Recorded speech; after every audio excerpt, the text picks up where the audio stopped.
Alright, so in the last video we didn't really get a chance to talk too much about the cow conversion part because I had to cut the video short. My voice was trying to go away. I'm still trying to get over the cold, but I'm doing a lot better today.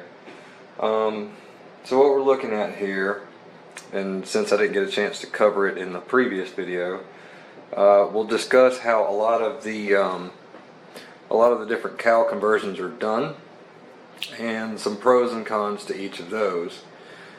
Basically everything that you see from this point all the way over here is for Accuracy International.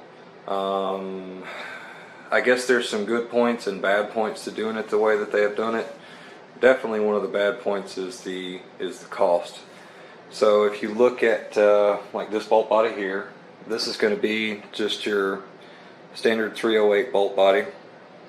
And you'll have either one or multiple firing pin assemblies for it that you can put in. The good thing about these is they actually, whenever you basically field strip them, I guess is what you would say, if you started to get like light primer strikes, is it only breaks down into two basic pieces. So you have your whole firing pin assembly, which looks like this for the Accuracy International, and then you wind up with a complete basically a complete bolt body, and this is one of obviously three, because it'll shoot 308. This is a 300 Win Mag bolt face, so it'll do everything standard Magnum bolt face, your 300 PRCs and undoubtedly your 6.5 PRCs and stuff like that.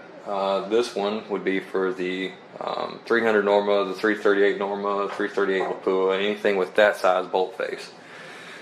The downside to that, each one of these bolt bodies is basically going to run you around $700 a piece, roughly. Each one of these complete firing pin assemblies, it's going to run you $500 a piece. So it kind of adds up, and it gets really expensive really fast. So that's definitely a knock against Accuracy International in that regard. And yes, I own one, so I most definitely can complain about it. One of the really cool things is the way that they've done their mags. So you have basically your standard 338 mag. This is one of their 338 Lapua, 338 mags. This one would be their 300 Win Mag magazine. It's a little bit narrower back here in the back to where it actually holds on to the case a little bit better. All these are double stack mags too, by the way. Then you move down to this guy, which, as you can tell, is basically a 308 mag stuck inside of a standard full-size mag like these two over here.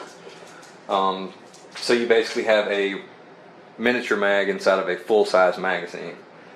One of the other cool things that they did was they came out with these, which allow somebody to use the standard AX mags, the short action AX mags. So this is a double stack 308 mag. So if you plan on running the rifle that way primarily, you can stick this mag adapter in there, which is actually retained by this little pin here. Sorry, I just got off work. My hands are dirty as hell.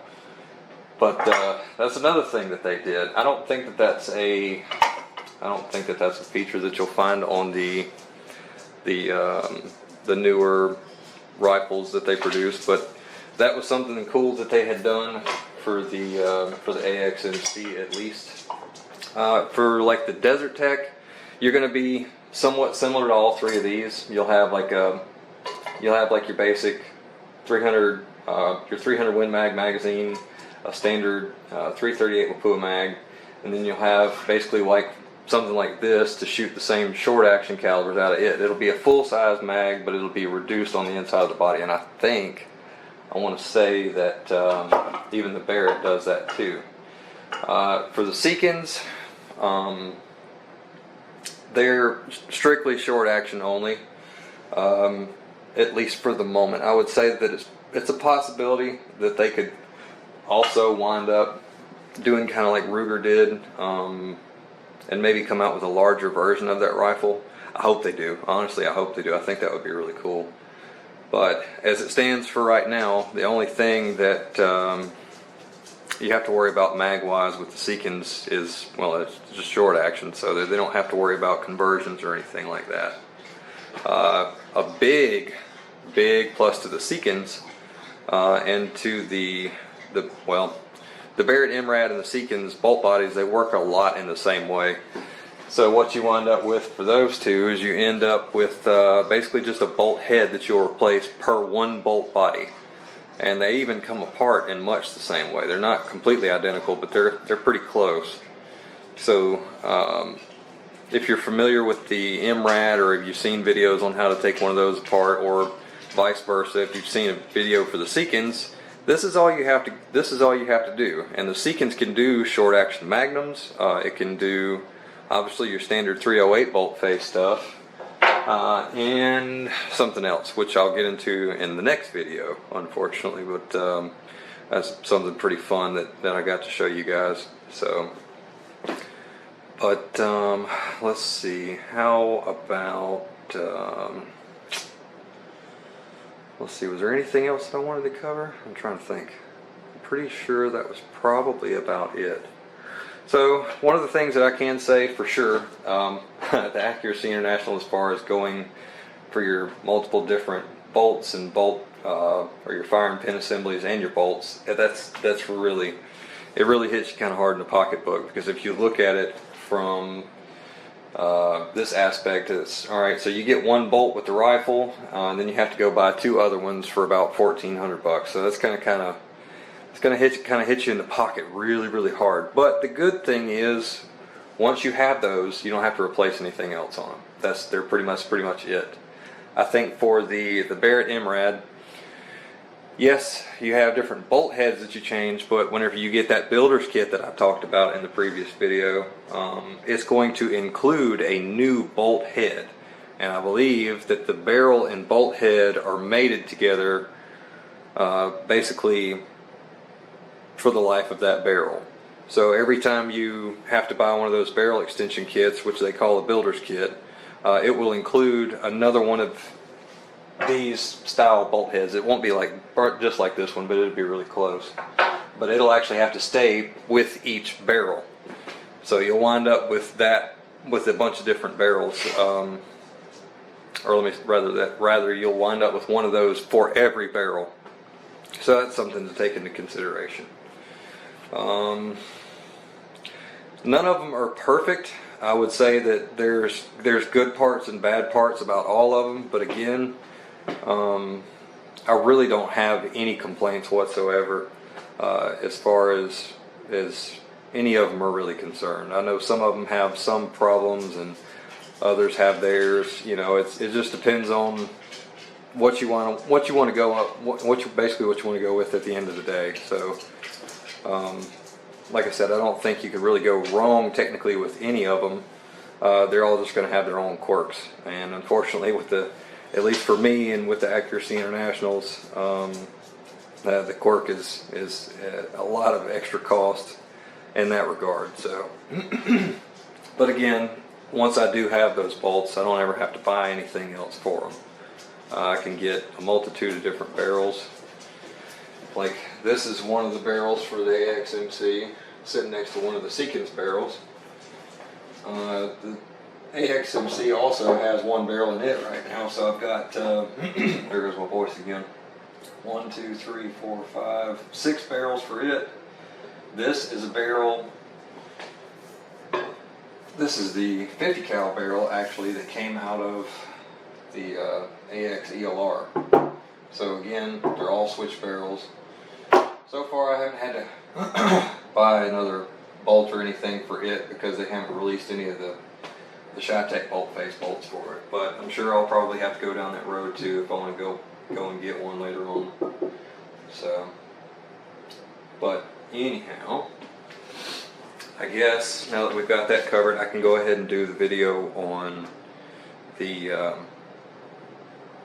setting up the different barrels in the app, basically going over to how to get them set up as good as you can for each one, and come up with an idea or a strategy to get everything set up the way it's supposed to be.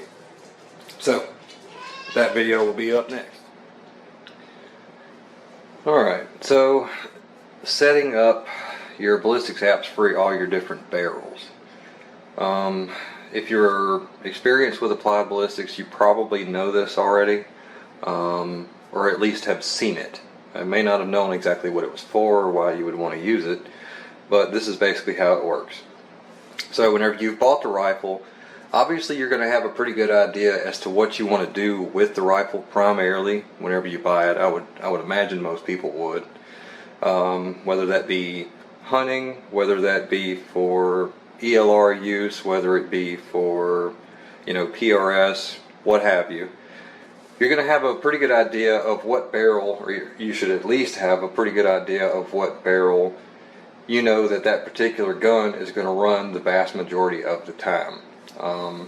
Yes, I do have, like I said, a multitude of different barrels for my AXMC, but that's me.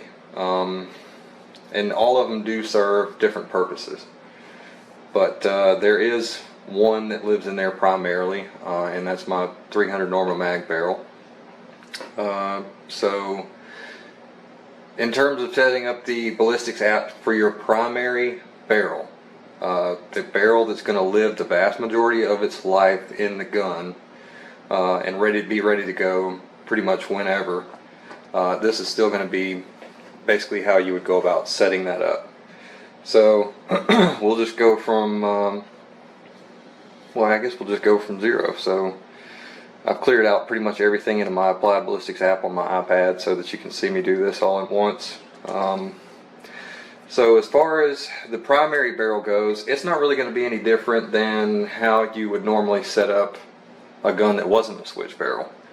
So you're going to set the rifle up, you're going to zero it at whatever distance it is you're planning on zeroing at. Most people do it at 100. And there's not really going to be a whole lot to contend with for that. So basically point of aim, point of impact, it's all going to be pretty standard as far as that's concerned. So we'll just say AXMC, stupid autocorrect, AXMC, let's see, what do we want to do, 308 Winchester. Okay, so I'm going through and I'm setting up all the rifle parameters, which is going to be the same. Most of this is going to be the same, unless you have a different twist rate and stuff like that. There's certain aspects that will be the same, like the sight height. That's one thing that's always going to remain the same. Like for my AXMC, it's always 3 inches because it's the same scope on the same rifle all the time. So for the 1 in, let's see, AXMC, that's a 1 in 10 twist rate. Twist direction is right hand, and yes, that does matter. Which I said before, most of your barrels are going to wind up being right hand twist unless you specifically ordered it or noted that it needed to be otherwise whenever you ordered it. But most of them are going to be a right hand twist. So sight height is 3 inches for mine. Sight offset, there is no offset. Reticle, mil dot, first focal plane, yes. And my graduations are all going to be in mils, because that's how I do it. Now if you're shooting MOA, obviously put in MOA. It's not going to be any different. So this is mils. And for those of you who aren't technically familiar with what IPHY is, that's inch per 100 yards. It's just another type of actual angular measurement that some people can use.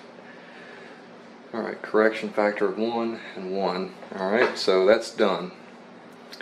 Alright, so we'll select that profile and we'll add an ammo to the list. We'll just do it from the library, 308. Hornady bullets. Let's see, where is it? 230. 170 grain or 176 grain A-tip. And those are coming out of my 18-inch barrel, 27-25 feet per second.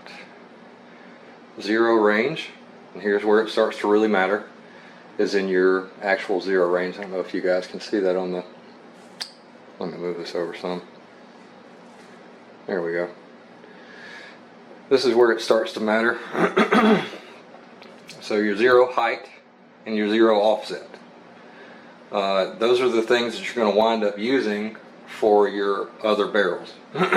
Because as I said before, no two barrels are going to have the exact same zero, regardless of manufacturer. So it doesn't matter if it's the Seekins, which comes in at $2,500, or the AX ELR, which comes in, geez, around 13 grand. It doesn't matter. They all suffer from that. So, and that goes for the Desert Techs and the Barrett MRADs and all that stuff as well. So there will be an offset in zero, probably in or zero height and offset, zero offset for every other barrel for every manufacturer. So that's not going to be that's not going to be too crazy. But anyway, we'll show you. All right, so done. So that rifle, or that profile, now is set up.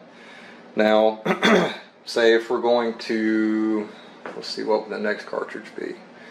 We'll just do a 6XC for the hell of it. Name AXMC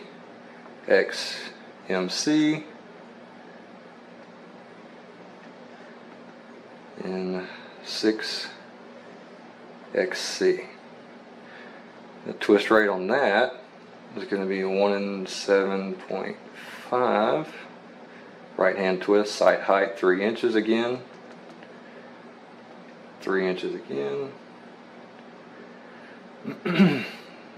Let's see, mils. And it does take a little while to get all this stuff set up, but once you have it, it's pretty quick to go back to it, and you don't have to contend with anything else. 10, and that's mils as well. So there we go. Got the next profile started. Now we can add the ammo portion of it. So we click on the 6XC cartridge. We will click on the add ammo list from the bullet library. That's going to be 243 caliber.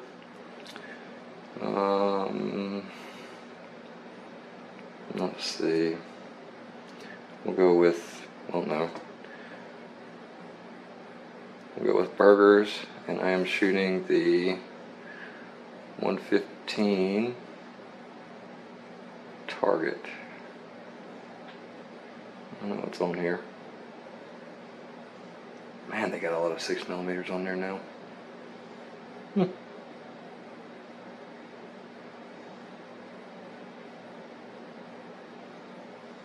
Well, made me look like a fool. There it is. Geez, I'm blind.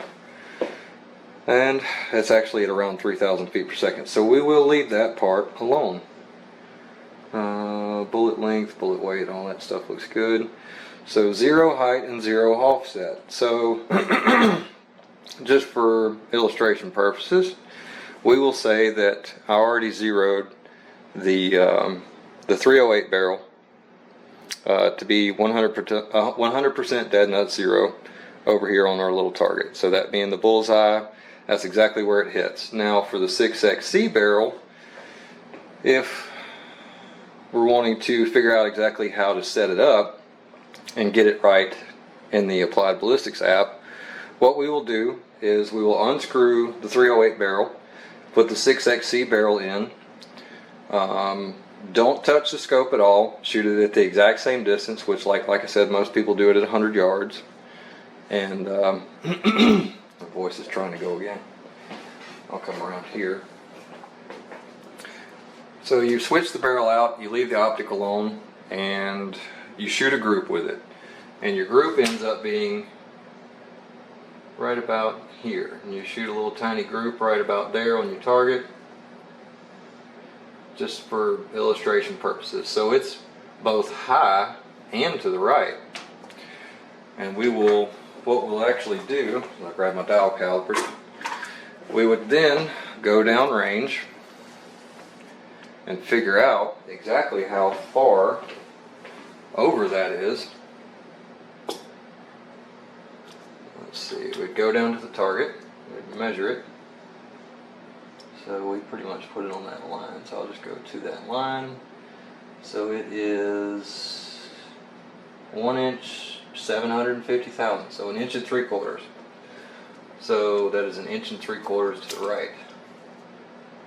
1.75 right. And it is high from that line by, let's see here, 1 inch 300, 1 inch, basically 1 inch 400 thousandths on the nose. So 1 inch 400 thousandths. So 1.40,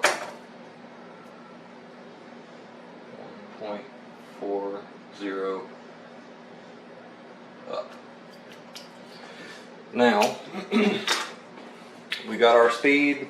We know exactly what bullet we're using, so we will go back to our ballistics app, and you know your zero range is still 100 yards. Your zero height, you are plus, which it only gives you a minus as an option. So if you just type in a whole number, so we were up 1.40, 1.40 in height, and our offset, which if I remember right, I think going to the right is actually a negative. So we'll put negative 1.75. Hang on, let me back that up and clear it up. Negative 1.75. Done. And that's it. That's basically all you have to do. So you have established your secondary zero. Now, whenever you go to shoot this bullet, and we'll just let it throw a number out there. We'll go ahead and take out all the wind speed, for example, so you can see this yourself. Make sure you guys can see it. Yeah, okay. So wind speed, basically zero. Wind angle, we'll call that 0, 2. So we'll zero all that stuff out, and just for the sake of this, we'll make it 200 yards. Just to show you, basically how it works. So we can enable all that stuff. It gives our Miller stability factor and all that stuff. So go to target. If you look now at 100 yards, path in mils is down 0.4. It's telling you to bring it down 0.4. And your drift, where you need to come left, a half of a mil. It's telling you need to come left a whole half of a mil at 100 yards. So left 0.5, and you need to come down in elevation 0.4. And it will do this. We'll go back. It will do this and correct that offset in both elevation and windage out to any distance. So we change that from 200, now we go to 2,000. So add one more zero on there. Send it. Now with zero wind or anything else, you are looking at, let's see, it's still telling you need to come left 1.3, but you need 29.8 mils of up elevation. And you'll see that it's notated by having a U next to it instead of a D. So, but anyhow, that's how it works, and that's how you would set up a different barrel for a different caliber in a switch barrel rifle. So it's really pretty straightforward once you get all that stuff figured out. It's important also to input really good information, like I like to use a set of dial calipers to try and get my measurements so that I can get them as close to zero or as close to an actual solid number as I can. I think it'll actually let you put it down in there to the thousandth, which is really nice in terms of the Applied Ballistics app. So it'll actually let you, like if it's 1.904 or something like that, is right on the money. it'll actually let you input that. And the more precise you are with that, the better your outcome is. And to give you an example of how well this actually works, I was shooting my AXMC one day, and I had the 6.5 Creedmoor barrel in it, and we were just playing with it at 3/4 of a mile, and I had actually just finished shooting probably one of the smaller groups I've shot at that distance in my life. It was about 0.24 MOA. So that group was roughly, I want to say that group was roughly around, I don't know, probably 3.5 inches total at 3/4 of a mile, which is 1,320 yards. Anyway, I ran out of ammo. I was shooting my hand loads for it, and I ran out, and we still had the 300 Norma Mag barrel in there, or in the truck, and ammo for it, and the bolt. So we went ahead and swapped it all out, and I swapped over to my 300 Norma Mag profile after I put the barrel in, and at 1,320 yards, we had a first round impact, having just completely swapped the barrel out on that rifle. So it absolutely does work. You just have to be patient and try and wrap your head around everything that's actually going on. But it's pretty straightforward once you get it figured out. It's really not that difficult. But that's the best way I've found to do it for me. So you figure out exactly what barrel you want to start with, or what barrel you think you're going to wind up using the most in that particular rifle, and then basically just go from there and figure out which barrels are second important and third important. You know, the ones that you would probably use progressively least in the rifle, and you can set them up that way, which it doesn't really matter once you establish the first one. They can be anywhere. But that's how you do it. So, but anyway, hopefully that helps y'all understand and get a good idea of how to basically set up different barrels for switch barrels in general. And this is going to be true for all of them. It doesn't matter, again, it doesn't matter if it's the Seekins, it doesn't matter if it's Accuracy International, it doesn't matter if it's a Desert Tech or the Barrett MRAD. Or any other ones for that matter. I know that there's a lot of other custom actions out there as well, that are maybe not necessarily factory complete rifles, but that's something to look at. You know, if you're planning on building one later on yourself, you can still, all this stuff is still going to apply. You can still most definitely use it all. So that's it's really handy to know, and it's really handy to understand. But anyway, that's pretty much it for now. I appreciate it, and I hope that helped a lot of guys out.